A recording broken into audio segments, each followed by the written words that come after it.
आज मैं आपको अपराध की जिस वारदात के बारे में बताने जा रहा हूँ, वो वारदात जालौन उत्तर प्रदेश में हुई थी। तो चलिए दोस्तों, जानते हैं इस वारदात के बारे में। उस दिन 3 जनवरी 2020 की तारीख थी। सुबह के ही कोई 10 बज रहे थे। जालौन जिले की कोतवाली उड़ई के प्रभारी निरीक्षक शिव गोपाल वर्मा अपने कार्यालय में बैठे थे और बीती रात पकड़े गए मादक पदार्थ तस्करों से पूछताछ कर रहे थे। तभी एक बुजुर्ग दंपत्ति उनके कार्यालय में आया। दोनों आगंतुक घबराए हुए थे। उनके माथे पर चिंता की लकीरें थी। वर्मा ने तस्करों से पूछताछ बंद करके उन्हें सामने पड़ी कुर्सी पर बैठने का इशारा किया। फिर पूछा, बताइए आप लोग कहाँ से आए हैं और क्या परेशानी है। कुर्सी पर बैठने के बाद उस शख्स ने कहा, साहब हम सरसोकी गांव से आए हैं। मेरा नाम कालीचरण है और साथ में मेरी पत्नी उर्मिला है। हमने अपनी बेटी विनीता की शादी उड़ई कस्बे के रामनगर मोहल्ला निवासी खेमराज अहिरवार के बेटे प्रमोद कुमार के साथ की थी। प्रमोद कुमार ने हमारी बेटी विनीता को गायब कर दिया है। 1.5 साल से बेटी से हमारा संपर्क नहीं हुआ है। प्रमोद के पिता खेमराज से पूछा तो उसने बताया कि विनीता प्रमोद के साथ दिल्ली में है। हमने जब भी फोन पर प्रमोद से विनीता से बात करने का आग्रह किया तो वो टाल मटोल कर देता था। वो दिल्ली में कहाँ रहता है उसने हमें कभी नहीं बताया। आज मुझे पता चला कि प्रमोद दिल्ली से गांव आया है और अपने घर में मौजूद है। साहब आपसे मेरा अनुरोध है कि उससे पूछताछ करके हमारी बेटी विनीता का पता लगाए। कोतवाल वर्मा ने कालीचरण की बात गौर से सुनी और उनकी परेशानी को समझा। उन्होंने उन्हें आश्वासन दिया कि वो थाने में बैठकर इंतजार करें। वो प्रमोद को थाने बुलाकर उससे पूछताछ करके विनीता का पता लगवाते हैं। आश्वासन पाकर कालीचरण पत्नी उर्मिला के साथ थाने में इंतजार करने लगे। कोतवाल वर्मा ने एसआई विश्वनाथ सिंह तथा कांस्टेबल मानवेंद्र सिंह को सारी बात बताकर प्रमोद को थाने लाने का आदेश दिया। कुछ ही देर में दरोगा विश्वनाथ सिंह और कांस्टेबल मानवेंद्र सिंह के साथ मोटरसाइकिल से प्रमोद के मकान पर जा पहुंचे। प्रमोद उस समय घर पर नहीं था। उसके घर में किराए पर रहने वाले किराएदारों ने बताया कि प्रमोद रेलवे क्रॉसिंग की ओर गया है। पहचान के लिए पुलिस ने एक किराएदार को साथ ले लिया और रेलवे क्रॉसिंग पर पहुंच गई। प्रमोद रेलवे फाटक के पास मिल गया। किराएदार के इशारे पर पुलिस ने उसे पकड़ लिया और कोतवाली ले आई। बेटे की गिरफ्तारी की जानकारी खेमराज को हुई तो वो भी कोतवाली आ गया। कोतवाल वर्मा ने प्रमोद कुमार के चेहरे पर तिरछी नजर डालते हुए पूछा, प्रमोद सच सच बताओ तुम्हारी पत्नी विनीता कहाँ है? क्या तुमने उसे गायब कर दिया है? साहब ये सब अटपटी बातें आप मुझसे क्यों पूछ रहे हैं? प्रमोद जवाब देने के बजाय उल्टे वर्मा से ही प्रश्न कर बैठा। इसलिए कि विनीता के माता पिता ने शिकायत दर्ज कराई है कि तुमने उनकी बेटी को गायब कर दिया है।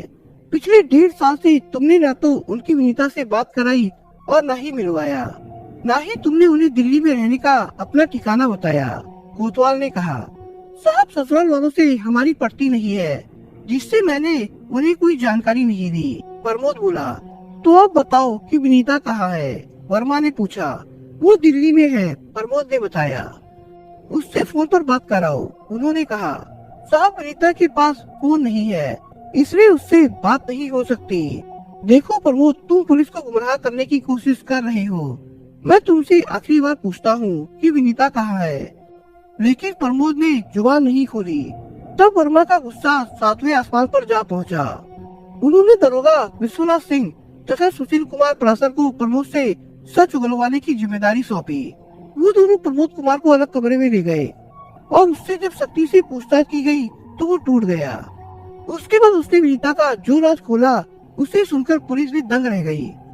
प्रमोद ने बताया कि उसने अपनी पत्नी विनीता की हत्या 18 मई 2018 को ही कर दी थी और शव को अपने कमरे में दफन करके उसके ऊपर पक्का फर्श बनवा दिया था। इसके बाद वो दिल्ली चला गया था। विनीता की हत्या की जानकारी न तो उसके माता पिता को थी और न ही उसके मकान में रहने वाले किराएदारों को। विनीता का शव अब भी कमरे में ही दफन है। कोतवाल वर्मा ने इस सनसनीखेज घटना की जानकारी अपने वरिष्ठ अधिकारियों को दी और फिर प्रमोद कुमार को साथ लेकर उसके मकान पर पहुंच गए। वो टीन शेड वाला मकान था जिसके आगे के भाग में किराएदार रहते थे। प्रमोद मकान के पिछले भाग में रहता था। प्रमोद कुमार पुलिस को अपने टीन शेड वाले कमरे में ले गया और बताया कि विनीता का शव इसी कमरे में फर्श के नीचे दफन है। पुलिस अभी कमरे का निरीक्षण कर ही रही थी कि सूचना पाकर एसपी डॉक्टर सतीश कुमार तथा सीओ संतोष कुमार भी आ गए। पुलिस अधिकारियों ने मौके पर फॉरेंसिक टीम को भी बुलवा लिया था। चूंकि मामला महिला की हत्या करके शव को जमीन में दफन होने का था, इसलिए घटना स्थल पर उड़े सिटी मजिस्ट्रेट हरिशंकर शुक्ला को भी सूचना देकर बुला लिया गया था। सिटी मजिस्ट्रेट हरिशंकर शुक्ला की मौजूदगी में पुलिस अधिकारियों ने हत्या आरोपी प्रमोद कुमार की निशानदेही पर कमरे के अंदर खुदाई शुरू कर दी। पुलिस के जवानों ने पहले कमरे की पक्की फर्श को तोड़ा, फिर कच्ची जमीन को फावड़े से खोदना शुरू किया। 4 फीट खुदाई करने के बाद महिला का कंकाल बरामद हो गया। सिटी मजिस्ट्रेट हरिशंकर शुक्ला ने कंकाल को गड्ढे से बाहर निकलवाया। अब तक मौके पर विनीता के माता पिता तथा ससुर भी आ गए थे। कालीचरण तथा उनकी पत्नी उर्मिला ने जब महिला की कंकाल को देखा तो वो रो पड़े और उन्होंने कपड़ों से ही उसकी पहचान अपनी बेटी विनीता के रूप में कर दी। प्रमोद के पिता खेमराज ने भी कंकाल की पहचान बहू विनीता के रूप में की। विनीता की हत्या और कंकाल बरामद होने की खबर रामनगर मोहल्ले में फैली तो लोग अवाक रह गए। सैकड़ों की भीड़ घटनास्थल पर आ पहुंची। कालीचरण के परिवार में भी कोहराम मच गया था। उसकी अन्य बेटियां भी सूचना पाकर मौके पर आ गई थी। विनीता का कंकाल देखकर सभी बिलक बिलक कर रो रही थी। पुलिस अधिकारियों ने उन्हें सांत्वना दी और समझाया। पुलिस अधिकारियों ने घटनास्थल का बारीकी से मुआयना किया। फिर फॉरेंसिक टीम ने भी जांच करके साक्ष्य जुटाए। इसके बाद मजिस्ट्रेट हरिशंकर शुक्ला की निगरानी में कोतवाल वर्मा ने कंकाल का पंचनामा भर के उसे पोस्टमार्टम के लिए सरकारी अस्पताल भिजवा दिया। डीएनए की जांच हेतु मृतक के बाल सुरक्षित रख लिए गए थे। चूँकि प्रमोद कुमार ने पत्नी विनीता की हत्या करने का जुर्म कबूल कर लिया था और जमीन में दफन शव को भी बरामद करा दिया था, इसलिए कोतवाल वर्मा ने मृतका के पिता को वादी बनाकर धारा 302, 201 के तहत प्रमोद कुमार के खिलाफ रिपोर्ट दर्ज कर ली। पुलिस अधिकारियों के सामने जब प्रमोद से पूछताछ की गई तो पत्नी की हत्या करके शव को ठिकाने लगाने की जो कहानी उसने बताई वो चौंकाने वाली थी। जालौन उत्तर प्रदेश राज्य का एक पिछड़ा जिला है जहाँ आवागमन के साधन भी कम है और रेल सुविधा भी नहीं है। इस पिछड़ेपन के कारण जालौन जिले के सभी प्रशासनिक कार्य उरई कस्बे में होते हैं। उरई जालौन जिले का उपजिला कहलाता है। यहाँ दवा बनाने वाली मशहूर कंपनी सन इंडिया फार्मेसी है जहाँ सैकड़ों कर्मचारी काम करते हैं, जिससे वहाँ दिन भर चहल पहल बनी रहती है। उरई कस्बे से 3 किलोमीटर दूर एक गांव है सरसोकी, जो थाना कोतवाली उरई के अंतर्गत आता है। इसी सरसोकी गांव में कालीचरण अहिरवार अपने परिवार के साथ रहता था। उसके परिवार में पत्नी उर्मिला के अलावा 4 बेटियां वंदना, लाली, नोबी तथा विनीता थी। मध्यम वर्गीय कालीचरण के घर का खाना पीना व अन्य खर्च खेत में पैदा होने वाली फसलों से चलता था। इसी से बच्चों की परवरिश होती गई। जैसे जैसे बेटियां जवान होती गई, कालीचरण ने उनकी शादी कर दी। वो 3 बेटियों के हाथ पीले कर चुके थे। अब सबसे छोटी बेटी विनीता ही शादी के लिए बची थी। विनीता अपनी अन्य बहनों से कुछ ज्यादा ही खूबसूरत थी। उसकी इस खूबसूरती में 4 चांद उसका स्वभाव लगाता था। हाई स्कूल पास करने के बाद वो आगे की पढ़ाई जारी रखना चाहती थी, लेकिन माँ बाप ने ये कहकर उसकी पढ़ाई पर विराम लगा दिया कि ज्यादा पढ़ी लिखी लड़की के लिए वर खोजने में दिक्कत होती है और दहेज भी ज्यादा देना पड़ता है। कालीचरण अपनी अन्य बेटियों की तरह विनीता को भी इज्जत के साथ उसके हाथ पीले कर देना चाहता था, किंतु इन्हीं दिनों विनीता के कदम बह गए, जिसकी वजह से गांव बिरादरी में उनकी बदनामी होने लगी। गरीबों की जमा पूंजी उनकी मान मर्यादा और इज्जत होती है। जब कालीचरण को इस बात का पता चला तो अपनी इज्जत बचाए रखने के लिए वो विनीता के लिए वर की खोज में जुट गए। काफी प्रयास के बाद एक रिश्तेदार के माध्यम से वर के रूप में उन्हें प्रमोद कुमार मिल गए। प्रमोद कुमार के पिता खेमराज उरई कस्बे के रामनगर मोहल्ले में रहते थे। खेमराज के परिवार में पत्नी रामवती के अलावा 2 बेटियां और एक बेटा प्रमोद कुमार था। बेटियों की वो शादी कर चुके थे। प्रमोद कुमार ज्यादा पढ़ा लिखा नहीं था और रोजगार की तलाश में जुटा था। खेमराज दिल्ली में सरकारी कर्मचारी थे।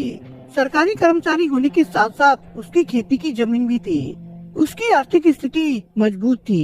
रामनगर मोहल्ले में उसके 2 मकान थे। एक मकान में वो स्वयं परिवार के साथ रहता था, जबकि दूसरा मकान अजरारी रोड पर रेलवे क्रॉसिंग के पास था। 3 शेड वाले इस मकान में किराएदार रहते थे। हालांकि प्रमोद कुमार बेरोजगार था और उसका रूप रंग भी सामान्य था, लेकिन उसके पिता खेमराज की आर्थिक स्थिति को देखते हुए कालीचरण ने उसे अपनी बेटी विनीता के लिए पसंद कर लिया। फिर सामाजिक रीति रिवाज से 25 अप्रैल 2011 को विनीता का प्रमोद कुमार के साथ विवाह कर दिया गया। शादी के बाद विनीता जब अपनी ससुराल पहुंची तो ससुराल में सब खुश थे, लेकिन विनीता खुश नहीं थी। दरअसल शादी के पहले विनीता ने पति के रूप में जिस सजीले युवक के सपने सजोए थे, प्रमोद वैसा नहीं था। एक तो वो सांवले रंग का था, दूसरे वो अक्खड़ स्वभाव का था। इसके अलावा वो बेरोजगार भी था। शुरू में तो विनीता ने पति के साथ साथ सास ससुर की भी सेवा की, लेकिन आगे चलकर धीरे धीरे उसके स्वभाव में बदलाव आने लगा। अब विनीता का मन ससुराल में कम, मायके में ज्यादा लगने लगा। इससे प्रमोद को शक होने लगा कि कहीं शादी से पहले विनीता के गांव के किसी युवक से अवैध संबंध तो नहीं थे। उसने इस बाबत गुप्त रूप से पता किया तो जानकारी मिली कि शादी से पहले विनीता के कदम डगमगा गए थे। विनीता के अपने ही अतीत में उसके जीवन में कैक्टस उगा दिए थे, जिसमें खुशियाँ कम, कांटे ज्यादा थे। उन कांटों की चुभन से पति पत्नी के बीच दूरियां बढ़ने लगी थी। दोनों के बीच लड़ाई झगड़ा व मारपीट होने लगी थी। तब तक दोनों की शादी को 5 साल बीत गए थे। इन 5 सालों में विनीता 3 बेटियों कनिका, गुंजन और परी की मां बन चुकी थी। एक के बाद एक 3 बेटियों के जन्म को लेकर भी घर में कलह होती थी। सास रामवती वंश आगे बढ़ाने के लिए बेटा चाहती थी, इसलिए वो विनीता को ताने मारती रहती थी। हालांकि विनीता का ससुर खेमराज उसकी बेटियों से बहुत प्यार करता था और हर तरह से उनका ख्याल रखता था। वो जब भी बाजार हाट से घर आता, बच्चियों के लिए खाने पीने की चीजें लेकर आता था। विनीता का पति प्रमोद बेरोजगार था। पति की बेरोजगारी से वो भी परेशान रहती थी। उसे अपने वो बच्चों के पालन पोषण के लिए सास ससुर का ही मुंह ताकना पड़ता था। जरूरत का सामान खरीदने के लिए विनीता सास से पैसे मांगती तो कभी वो दे देती तो कभी बुरी तरह से झिड़क देती थी। तब विनीता मन महसूस कर रह जाती थी। विनीता ने पति को कुछ काम धाम करने के लिए कई बार कहा, परंतु प्रमोद ने एक नहीं सुनी। उल्टे वो विनीता से कहता कि घर में किसी चीज की कमी है, सारा खर्च माँ बाप कर तो रहे हैं। एक रोज प्रमोद शराब पीकर घर आया तो विनीता ने उसे जलील करते हुए कहा, एक तो करेला, दूसरा नीम चढ़ा, कुछ काम धंधा करती नहीं और शराब भी पीते हो। कम से कम अपना नहीं तो अपने बाप की इज्जत का तो ख्याल करो। विनीता की सच्चाई भरी कड़वी बातें सुनकर प्रमोद को गुस्सा आ गया। वो विनीता पर टूट पड़ा और लात घूंसों से उसकी पिटाई करने लगा। उसके हाथ तभी थमे जब वो हाँफने लगा। पति की पिटाई से विनीता इतनी आहत हुई कि वो तीनों बच्चों को ससुराल में छोड़कर मायके चली गई। उसने अपने ऊपर हुई जुर्म की दास्तान अपनी माँ को बताई। तब माँ ने बेटी को ससुराल न भेजने का फैसला किया। विनीता को मायके आए हुए अभी 2 महीने भी नहीं हुए थे कि प्रमोद उसे लेने आ गया, लेकिन उर्मिला ने बेटी को भेजने से साफ मना कर दिया।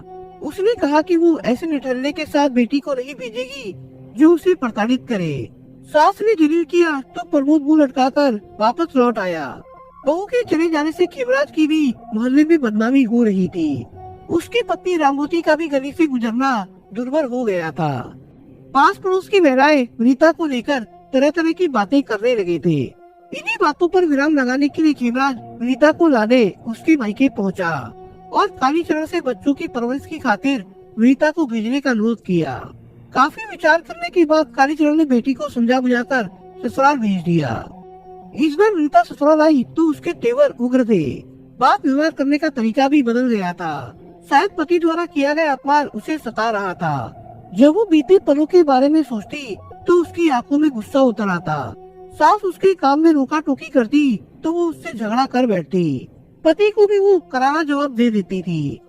बहू के इस व्यवहार से दुखी होकर खेमराज ने उसे संयुक्त परिवार में रखने के बजाय अलग रखने का फैसला कर दिया। उन्होंने उसे अजवारी रोड वाला मकान रहने को दे दिया। इस 3 शेड वाले मकान के पिछले वाले भाग में प्रमोद विनीता वो बच्चों के साथ रहने लगा। मकान के अगले हिस्से में बने 3 कमरे किराए पर उठे थे। इस मकान में लगभग 6 माह तक विनीता और प्रमोद ठीक से रहे। उसके बाद में दोनों में फिर से झगड़े होने लगे। झगड़ा बेरोजगारी को लेकर होता था। मकान में आने वाले किराए से विनीता परिवार का खर्चा नहीं चला पा रही थी। उसे सदैव आर्थिक परेशानी से जूझना पड़ता था। वो प्रमोद से खर्चा मांगती तो वो कहता कि मायके से लेकर आओ। विनीता 2-4 बार तो मायके से खर्च के लिए पैसे ले आई, लेकिन हर बार जाने से उसने मना कर दिया। तब प्रमोद उससे झगड़े पर उतारू हो जाता। इस तरह उनमें तकरार होने लगी। साल 2018 की फरवरी माह की बात है। एक रोज खाना न बनाने को लेकर विनीता को प्रमोद ने पीट दिया तो विनीता महिला थाने पहुंच गई। वहाँ उसने पति की शिकायत की तो प्रमोद को थाने बुलाया गया। वहाँ पुलिस ने प्रमोद को डराया धमकाया और झगड़ा या मारपीट न करने की नसीहत दी। विनीता और प्रमोद के बीच समझौता तो जरूर हो गया था, लेकिन उनके बीच तनाव कम नहीं हुआ था। किसी न किसी बात को लेकर उनमें झगड़ा हो ही जाता था। प्रमोद के मन में अब विनीता के प्रति नफरत की आग सुलगने लगी थी।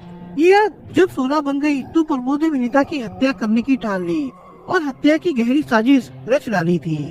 योजना के अनुसार 18 मई 2018 की सुबह करीब 10 बजे प्रमोद अपने पिता खेमराज के घर पहुंचा। उसके साथ उसकी 3 बेटियां भी थी। उसने पिता से कहा कि वो काम करने के लिए दिल्ली जा रहा है, विनीता को भी साथ ले जाएगा, इसलिए इन्हें यहाँ छोड़ने आया है। न जाने क्यों पिता खेमराज व माँ रामवती ने आवारा बेटी की बातों पर विश्वास कर लिया और वो उन मासूम बच्चियों को अपने पास रखने के लिए तैयार हो गए। बेटियों को माता पिता के घर छोड़कर प्रमोद वापस घर आ गया। क्योंकि विनीता की बेटियां 1-2 दिन के लिए दादा दादी के घर चली जाती थी, इसलिए विनीता ने इस बात पर ज्यादा ध्यान नहीं दिया और न ही पति से तर्क वितर्क किया। प्रमोद भी दिन भर सामान्य बना रहा। पति की साजिश की विनीता को जरा भी भनक नहीं लगी। शाम को विनीता ने खाना बनाया। उसने पहले प्रमोद को खाना खिलाया और फिर स्वयं भी खाना खाया। चौका बर्तन साफ कर वो चारपाई पर लेट गई। कुछ देर बाद वो गहरी नींद में सो गई, लेकिन प्रमोद की आंखों में नींद नहीं थी। उसे तो इसी समय का इंतजार था। वो आहिस्ता आहिस्ता विनीता की चारपाई के पास पहुंचा और उसकी साड़ी से उसका गला कसने लगा। विनीता की आंखें खुली तो पति को गला घोटते पाया।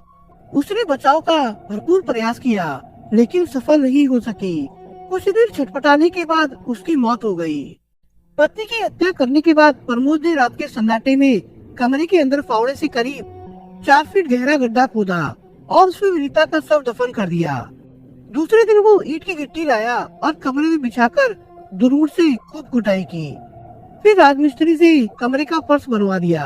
किसी को कानो कान खबर नहीं लगी। इसके बाद वो कमरा बंद करके दिल्ली चला गया। दिल्ली में वो क्या करता है, कहाँ रहता है, इसकी जानकारी उसने न तो अपने माँ बाप को दी थी और न ही किसी और को।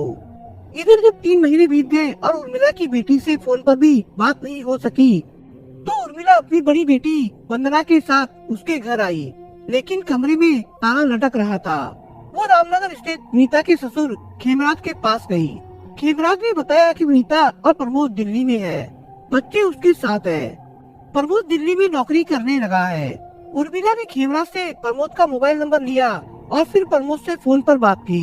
प्रमोद ने बताया कि वो दिल्ली में है, विनीता भी उसके साथ है। उर्मिला ने जब उससे विनीता से बात कराने को कहा तो उसने कह दिया कि वो इस समय ड्यूटी पर है, विनीता से बात नहीं हो पाएगी। इसके बाद तो ये सिलसिला बन गया। जब भी उर्मिला या कालीचरण प्रमोद से फोन पर बात करते और विनीता से बात कराने को कहते तो वो कोई ना कोई बहाना बना देता था। ना ही वो दिल्ली में अपने रहने का ठिकाना बताता था। धीरे धीरे 1 साल बीत गया, लेकिन वो बेटी की आवाज नहीं सुन सके। विनीता के संबंध में जानकारी करने उर्मिला कभी कभी उसके अजनारी रोड स्थित घर भी आती थी और किराएदारों से पूछताछ करती थी। लेकिन उसे क्या पता था कि जिस बेटी की तलाश में वो भटक रही है उसका शव कमरे में दफन है। उर्मिला जब परेशान हो गई तो उसने प्रमोद की टोह में उसी के मकान में रहने वाले एक किराएदार की मदद ली। उर्मिला ने उससे कहा कि जब भी प्रमोद अपने कमरे में आए उसे तत्काल मोबाइल पर फोन कर दे। उसने किराएदार को अपना फोन नंबर दिया, साथ ही सटीक सूचना पर पैसों का लालच भी दिया। 3 जनवरी 2020 की सुबह उर्मिला को किराएदार ने सूचना दी कि प्रमोद दिल्ली से अपने घर आया है और कमरे में मौजूद है, लेकिन उसके साथ विनीता नहीं है। ये सूचना पाते ही उर्मिला और कालीचरण उड़ई कोतवाली पहुंच गए और पुलिस को सूचना दी। 5 जनवरी 2020 को पुलिस ने अभियुक्त प्रमोद कुमार अग्रवाल से पूछताछ करके उसे उड़ई की कोर्ट में पेश किया, जहां से उसे जेल भेज दिया गया था। मां की हत्या और पिता के जेल जाने के बाद मासूम बच्चियों को संभालने की जिम्मेदारी मृतका की बहनों ने ली है। दोस्तों, आप अगर चैनल पर नए हो तो आप चैनल को सब्सक्राइब करने के साथ कमेंट बॉक्स में इस कहानी के बारे में अपने विचार जरूर लिखिएगा।